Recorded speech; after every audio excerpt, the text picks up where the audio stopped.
मेरी दोस्त ने फिट होने के बारे में सोचा, उसने जिम शुरू किया, उसने अपने डाइट का ध्यान रखना शुरू किया, प्रोटीन का अच्छे से हर एक मील में ध्यान रखना शुरू किया पर डे के हिसाब से।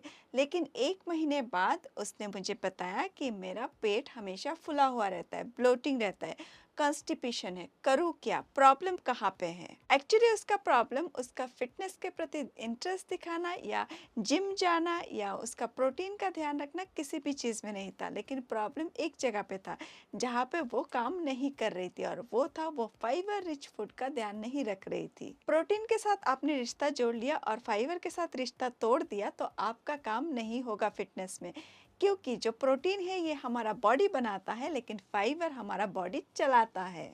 हम सबको पता है कि प्रोटीन हमारे बॉडी के अंदर जो मसल्स को हम जिम में जाके तोड़ते हैं उनको रिपेयर करने में, रिबिल्ड करने में हेल्प करता है। लेकिन ये जो फाइबर है जो हम फूड के थ्रू खाते हैं, ये फाइबर हमारे डाइजेस्टिव सिस्टम को स्मूथ रखने में, ठीक रखने में हेल्प करता है। अगर आप सिर्फ प्रोटीन का ध्यान रखोगे, प्रोटीन ही खाओगे और फाइबर आपके बॉडी में कम जाएगा, तो इससे आपके बॉडी के अंदर इस प्रोटीन के साथ साथ बाकी न्यूट्रिएंट्स को भी एब्जॉर्ब करने की क्षमता कम हो जाएगा, जिसके वजह से आपका बॉडी के अंदर डाइजेस्टिव सिस्टम भी स्लो हो जाएगा। नेक्स्ट मोस्ट कॉमन रिस्क ये होता है कि कंस्टिपेशन एंड ब्लोटिंग। जब भी हमारे खाने में फाइबर रिच खाना हम खाते हैं तो उससे हमारा जो बॉल मूवमेंट है, जो हमारे बॉडी के अंदर कंस्टिपेशन ना होने देने के लिए और स्मूथली एवरी मॉर्निंग हमारे बॉडी से स्टूल को बाहर निकालने में हेल्प करता है, वो चीज़ नहीं होता है, और जिसके वजह से आपके बॉडी के अंदर डिसफंक्शनलिटी होगा, मेनली आपके डाइजेस्टिव सिस्टम में डिसफंक्शनलिटी होगा, और जिसके वजह से आपकी कंस्टिपेशन की समस्या होगा। कंस्टिपेशन का समस्या होगा तो उससे ऑटोमेटिक आपके बॉडी में क्या होगा?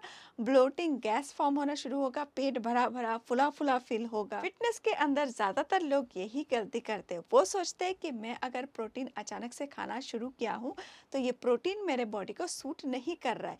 लेकिन प्रोटीन आपके बॉडी को सूट नहीं कर रहा है ये नहीं प्रॉब्लम है। प्रॉब्लम ये है कि आपने फाइबर का ध्यान नहीं रखा, और फाइबर का ध्यान नहीं रखते ही पूरे बॉडी का जो संतुलन है वो बिगड़ जाता है। इसके अलावा भी हमारा गट हेल्थ और हमारा इम्यूनिटी जो बूस्ट होना चाहिए वो और गिर सकता है, क्योंकि जो हमारे बॉडी के अंदर, हमारे गट के अंदर, पेट के अंदर जो अच्छे बैक्टीरिया है, गुड बैक्टीरिया है, उनको खाने के रूप में क्या चाहिए होता है?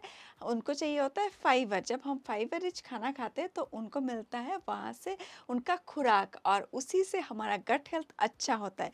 अगर आप फाइबर कम खाएंगे तो उनको खुराक मिलेगा नहीं, जिसके वजह से आपके पेट में होगा प्रॉब्लम। इसका असर आपके डेली डाइजेशन में पड़ेगा, और जिसके वजह से आपकी ओवरऑल बॉडी का इम्यून सिस्टम धीरे धीरे डल हो जाएगा, नीचे की ओर जाएगा। अगर आपने फाइबर का ध्यान नहीं रखा तो इससे आपका वेट लॉस भी अच्छे से नहीं होगा, क्योंकि आप जो फाइबर रिच खाना खाते हैं वो आपके पेट को ज़्यादा लंबे टाइम तक भरा हुआ फील कराता है।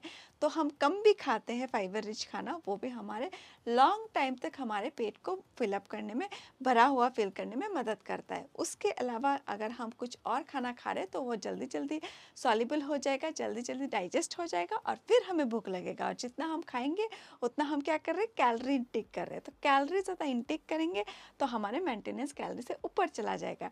तो ये एक खाना जहाँ पे अगर आपने राइट फूड आपने चूज़ किया, फाइबर रिच फूड चूज़ किया, तो वो आपको इतने सारे चीज़ों से बचा सकता है, जिसके वजह से ऑटोमेटिक आपका वेट लॉस होगा। और वो खाना आपने चूज़ नहीं किया तो आपका वेट लॉस तो होगा ही नहीं, उल्टा वेट गेन भी हो सकता है, कैलोरीज ज़्यादा खा लिया तो। अब सवाल ये आ रहा होगा आपके मन में कि हर एक इंडिविजुअल इंसान के लिए पर डे का कितना ग्राम फाइबर खाना ज़रूरी है। तो हर एक एडल्ट इंडिविजुअल के लिए पर डे का 25 टू 35 ग्राम फाइबर रोज़ का खाना चाहिए, और अगर आप इससे कम खाते हैं तो इससे आपकी कंस्टिपेशन की समस्या होगा, ब्लोटिंग का समस्या होगा, आपकी जो डाइजेस्टिव सिस्टम है वो वीक पड़ जाएगा, आपका इम्यूनिटी बूस्ट नहीं होगा, आपका बॉडी के अंदर प्रोटीन और बाकी के न्यूट्रिएंट्स जो आप ले रहे हैं फूड के थ्रू वो आपका अच्छे से एब्जॉर्ब नहीं होगा।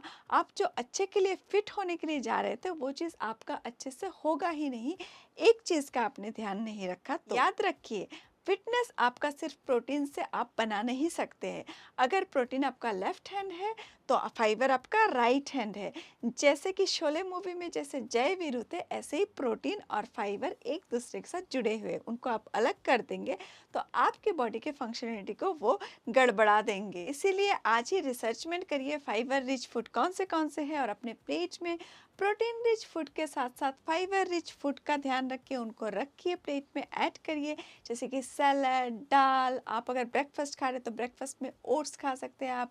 होल ग्रेन्स खाइए, इनसे आपको ज़्यादा से ज़्यादा फाइबर मिलेगा। सीड्स खाइए, different kinds of seeds, nuts, और इससे आप ज़्यादा से ज़्यादा फाइबर लीजिए और अपने बॉडी के अंदर प्रोटीन और फाइबर दोनों के संतुलन को बरकरार रखिए। देखिए आपका फिटनेस जर्नी कितना स्मूथ होता है। सो आई होप आज की मेरी इस ज्ञान के बाद आप और फाइबर को दोबारा अपने से दूर नहीं करेंगे, उसको अपना बेस्ट बडी बनाएंगे प्रोटीन की तरह। तो मिलते हैं ऐसे एक नए वीडियो में, तब तक के लिए stay healthy and stay fit. Bye bye.